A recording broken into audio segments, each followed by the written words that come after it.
penciuman Bapak, tes penciuman Bapak. Nanti saya akan berikan bau-bauan ini. Ini baunya kayu putih Pak. Kasih dulu. Ini misalnya tadi duren, ini misalnya apa? Ya. Jadi diterangkan dulu semuanya. Itu untuk nervus olfactorius. Lalu kita tutup mata pasien, ya. Tutup mata pasien, lalu kita lanjutkan tesnya masing-masing, jangan dua-duanya. Ya, kanan dulu, terus ini apa Pak? Kopi, ini apa Pak? Gitu. Duren, nanti yang sebelahnya jangan sama lagi urutannya, di random. Biar apa? Biar pasien bisa mengasosiasikan. Paham ya? Itu untuk tes olfactorius. Yang kedua, apa tadi? Optik ya, atau optikus. Jadi di saraf yang kedua ini banyak banget ya cek-cekannya. Ya. Yang pertama adalah visual acuity. Apa visual acuity itu? Ketajaman penglihatan. Ya. Jadi di visual acuity ini kita menggunakan Snellen chart. Kita menggunakan Snellen chart untuk yang itu ya. melihat dan sama semuanya. Melihat dari jarak berapa? Yang pertama 3 meter. visual acuity-nya kita tes dari 6 meter. Jadi di sini pasien, di sana medianya 6 meter. Ada note tadi ya, catatan tadi ya. Kalau pasiennya tidak menggunakan alat bantu penglihatan, berarti itu boleh dari 6 meter ke depan. Ya, tapi kalau pasiennya ada alat bantu penglihatan, kacamata, tanyakan ke pasiennya berapa minusnya. Ya, jadi bisa dimajukan nih. Kalau 6 ke 6 gak bisa, majukan lagi 3 meter. Gak bisa lagi, majukan lagi, tabrak. Majukan lagi 3 meter. Gak lihat lagi, majukan 1 meter. Gak kelihatan lagi, kita pakai tangan. Ya, kelihatan nggak ini gitu ya? Iya. Kalau nggak kelihatan, pakai lagi light, pakai lagi cahaya. Paham ya? Itu pemeriksaan pertama untuk di saraf yang kedua. Masih ada nggak saraf pertesnya? Masih. Ya. Yang kedua, selain visual acuity, yang kedua adalah juga pupil. Blind color. Blind color. Oh iya, yang warna. Ya. Untuk warna. Untuk blind color. Yang ini nggak sih yang angka-angka buku itu ya Mbak? Ishihara. Ishihara. Untuk yang visual acuity juga, ini kan yang kalian jumpai adalah Snellen chart yang huruf ya. Yang huruf ya. Tapi Pak, bagaimana kalau seandainya pasien itu buta huruf? Gimana dong? Pakai angka. Buta angka juga. Gambar. Nah, jadi nanti coba kalian cari di Google ya. Snellen chart-nya ada berbagai macam. Ya. Tidak angka saja, tidak huruf saja. Juga ada yang namanya yang terbalik, gini, gini. Jadi nanti kalian pasien bisa, ini apa? Ini. Ini pakai apa? tangan. Gini, gitu, seperti itu. Ya, jadi ada berbagai macam Snellen chart untuk bisa melihat visual acuity. Jelas ya? Jelas. Oke. Selanjutnya tadi yang kedua adalah untuk blind color. Kita menggunakan namanya Ishihara book. Ya. Ishihara book ya. Ini isinya adalah untuk warna-warna. Ya, jadi bisa kita sebutkan dari mulai yang easy sampai ke yang susah, gitu kan ya. Nah, bagaimana kalau seandainya pasiennya bisu? Ini angka pada tangan. Gitu, gimana nih? Ini Pak di tangannya. Di tangan. Gini. Iya. Dia mengarahkan, tunjukkan warnanya beda yang mana saja, gitu kan. Jadi, ke sini gitu. Oh, iya benar. Jelas? Ini untuk yang kedua dari saraf optik. Masih ada nggak? Ini pupil, cek pupil. Ini pupil kan? Size and enlarge pupil. Ya. Jadi kita lihat. Sudah. Kita lihat dulu bagaimana, ada nggak pupil pasiennya. Ya. Karena pupil itu, yang mana pupil itu? Ini yang kecil, yang hitam-hitam, yang di dalam hitam-hitam lagi. Iya. Itu pupil namanya ya. Jadi nanti kita akan rangsangnya pakai apa? Rangsangnya menggunakan Pen light. Ya, pakai pen light bisa dari kanan ke kiri, atau kiri ke kanan, ya, atau dari bawah ke atas. Ya, idealnya ruangannya dibikin romantis. Oh, remang-remang. Biar kelihatan ya perbedaannya gitu kan ya, ketika diberikan ini ada perubahan enlarge tadi ya. Dia biasanya kalau seandainya dia mengecil, kalau kena cahaya dia akan mengecil. Ya, kalau dia dijauhkan lagi akan enlarge. Ya, makanya pupil dan pupil kita bandingkan sama besar apakah tidak. Kalau sama besar namanya apa? Apa ya? I Itu dilatasi. Core. Ya, kalau nggak sama besar namanya apa? Ansokor. Jelas ya? Yes. Lihat gitu, seperti itu ya. Sama kayak dilatasi gitu ya. Terus selanjutnya apa lagi? Habis pupil itu kornea. Kornea ya. Jadi kita siapkan dulu cotton atau kapas, dibikin lancip ya. Jadi tempelkan di korneanya. Ngedip gak dia? Itu yang keempat. Banyak ya. Iya. Yang kelima adalah lapang pandang atau visual field. Jadi kita berhadapan dengan pasien, ya, lalu pasiennya melihat hidung kita, lalu seperti ini. Iya.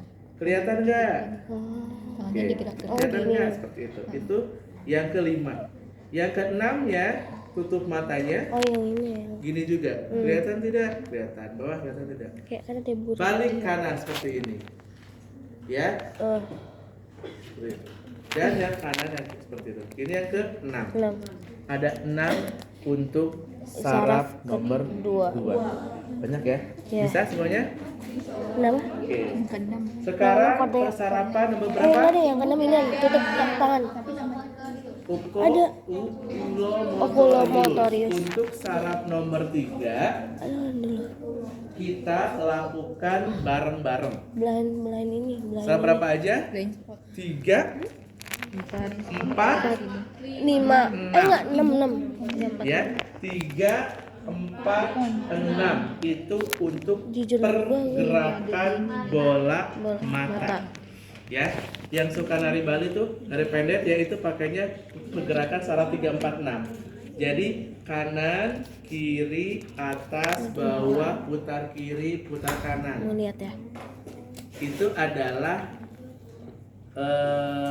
rangsangan untuk merangsang saraf 3, 4, dan 6. Paham ya? Jadi kita akan menggunakan pen light atau jari kita. Contoh gini, Pak, lihat jari gua saya masih ikuti ditelinga. kemana dia bergerak. Ke kiri, balik lagi ke atas, ke bawah lagi, ke bawah. Lalu putar kiri, putar kanan. Satu lagi sama seperti itu. Ya, itu untuk persarapan nomor 3, 4, 6. 3 apa? Okulomotor, 4 apa?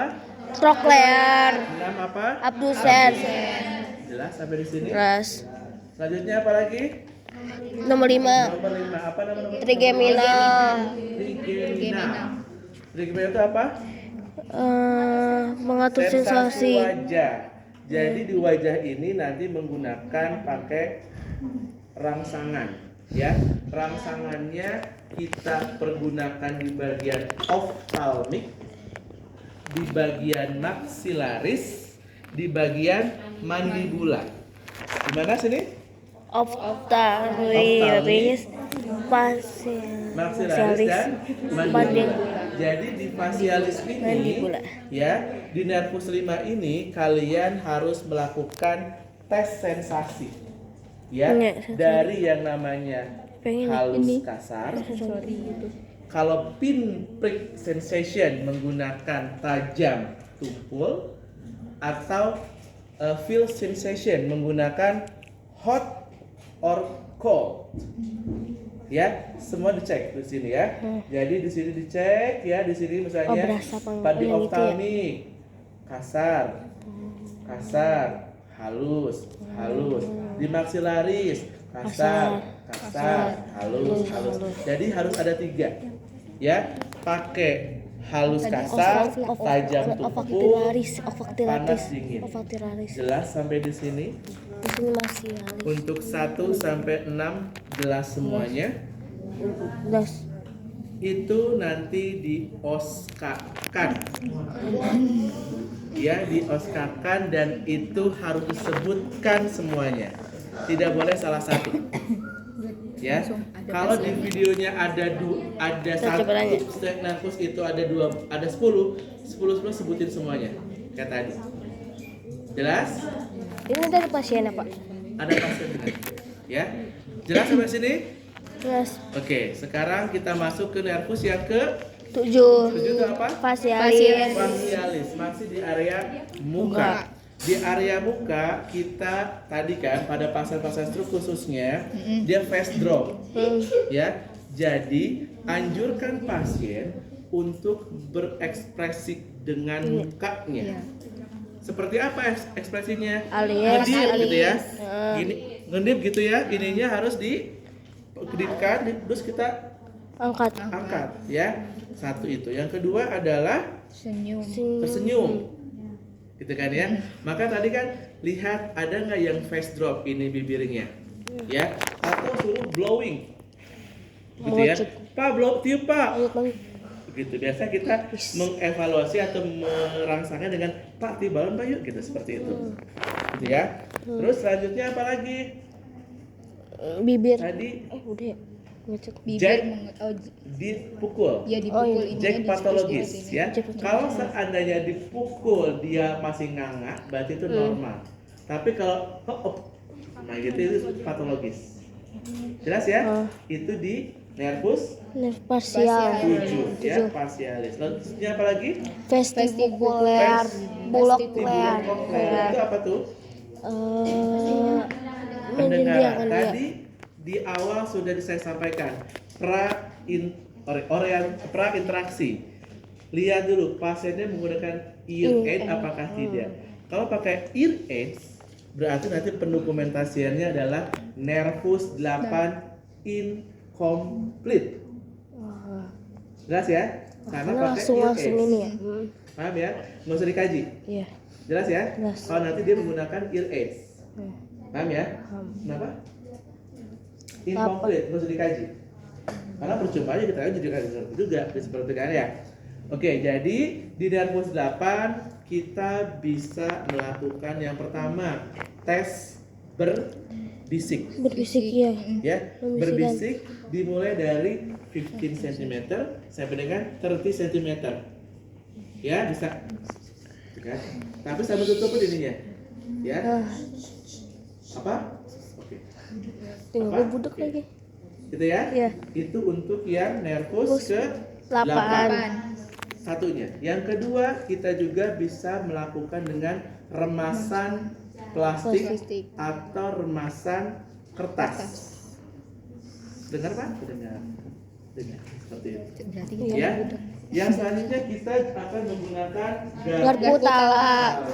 Di sini ada namanya tes Weber dan tes Terima. Riemann. Ya. Seperti apa kalau tes Weber? Di mana? Di apa tuh di sini? pada belakang tengah dahi. Weber apa ini yang sini? ini yang di belakang Weber. Weber ya. Jadi kita menggunakan garpu tala. Simpan di tulang Yang sore-sorenya itu ya. Ya, di mastoid. Dia akan menggetarkan bunyi-bunyian. Ya. Di sini. Kalau terdengar terdengar kan? Terdengar. Pindahkan ke sini. Jadi gini kan? Dengar, ya. Itu tes Weber.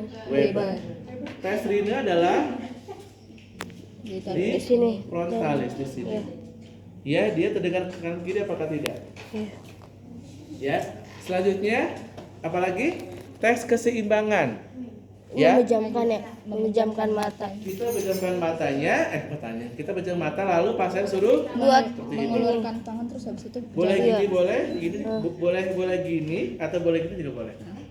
Ya, kita lihat biasanya dia akan kalau dia akuran akan ke sini. Ya. Iya. Ya, itu untuk nervus ke 8. 9. 8 8. yang ke 9 apa 9? Yang ke-9 glosopharyngeal. Dan kita akan gabungkan dengan nervus 10 vagus. Jadi itu di bagian mulut ya. Kita bisa melihat bagaimana ovula pasien.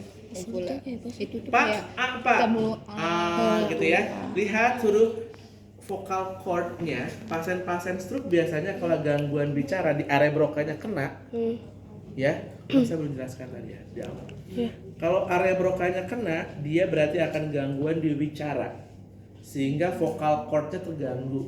Jadi pada saat dia dia nggak akan si ovulanya amandel itu tidak akan bergetar. Ya, nanti dilihat ya sama sekalian ya. Jadi salah satu pengecekan bagaimana posisi ovulanya ada di tengah apakah tidak atau belok ke kanan atau ke kiri. Ya, itu di glosopharyngeal. Dan juga kita cek juga lidahnya.